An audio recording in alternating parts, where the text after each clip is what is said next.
To the Baha'is of the world, dearly loved friends, the final words in a most memorable chapter in the history of the cause have now been written, and the page turns. This Ridvan marks the conclusion of an extraordinary year, of a 5-year plan, and of an entire series of plans that began in 1996. A new series of plans beckons, with what promises to be a momentous 12 months serving as a prelude to a 9-year effort due to commence next Ridvan. We see before us a community that has rapidly gained strength and is ready to take great strides forward. But there must be no illusions about how much striving was required to reach this point, and how hard-won were the insights acquired along the way.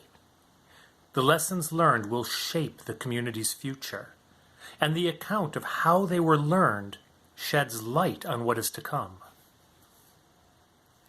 The decades leading up to 1996, rich with advances and insights of their own, had left no doubt that large numbers of people in many societies would be ready to enter under the banner of the faith.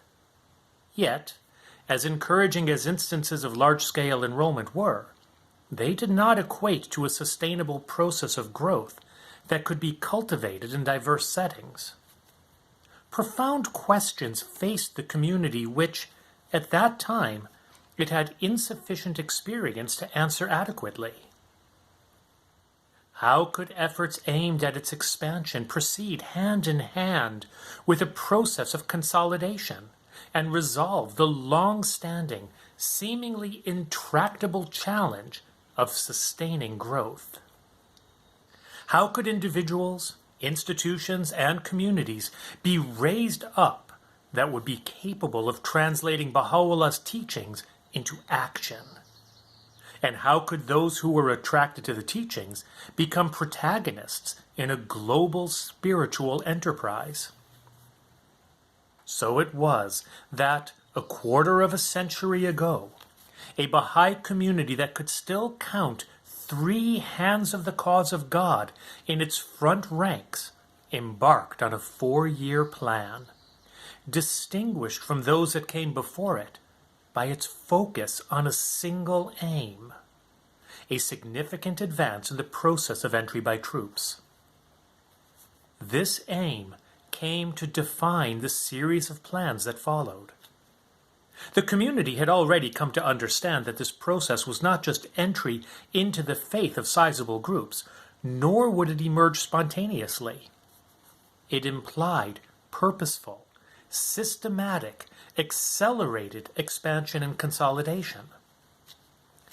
This work would require the informed participation of a great many souls, and in 1996, the Baha'i world was summoned to take up the vast educational challenge this entailed.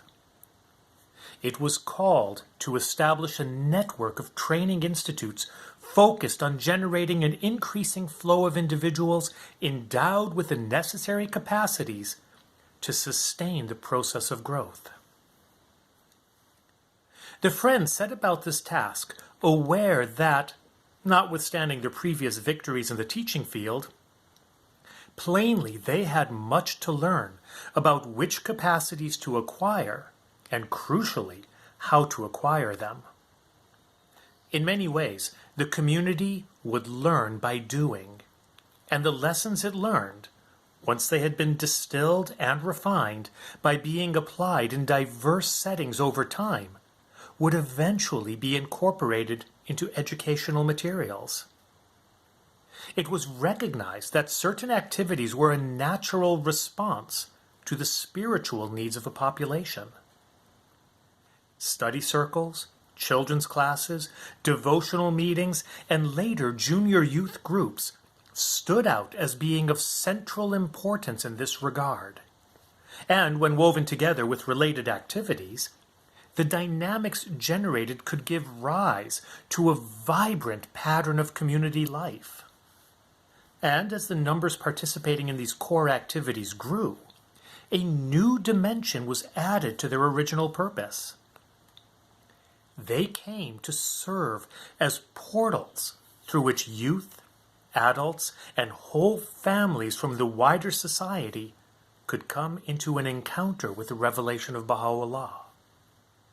It was also becoming apparent how practical it was to consider strategies for the work of community building within the context of the cluster, a geographic area of manageable size with distinct social and economic features. A capacity for preparing simple plans at the level of the cluster began to be cultivated, and out of such plans, programs for the growth of the faith arose, organized into what would become 3-month cycles of activity. An important point of clarity emerged early on. The movement of individuals through a sequence of courses gives impetus to, and is perpetuated by, the movement of clusters along a continuum of development. This complementary relationship helped the friends everywhere to assess the dynamics of growth in their own surroundings and chart a path toward increased strength. As time went on, it proved fruitful to view what was occurring in a cluster both from the perspective of 3 educational imperatives, serving children, junior youth, and adults, as well as from the perspective of the cycles of activity essential to the rhythm of growth. Partway into a 25-year endeavor, many of the most recognizable features of the growth process we see today were becoming well established. As the efforts of the friends intensified, various principles, concepts, and strategies of universal relevance to the growth process began to crystallize into a framework for action that could evolve to accommodate new elements. This framework proved fundamental to the release of tremendous vitality. It assisted the friends to channel their energies in ways that, experience had shown, were conducive to the growth of healthy communities. But a framework is not a formula.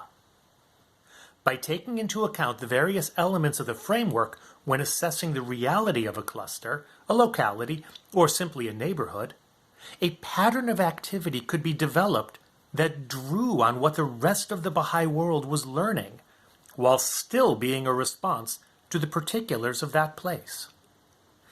A dichotomy between rigid requirements on the one hand and limitless personal preferences on the other gave way to a more nuanced understanding of the variety of means by which individuals could support a process that, at its heart, was coherent and continually being refined as experience accumulated. Let there be no doubt about the advance represented by the emergence of this framework.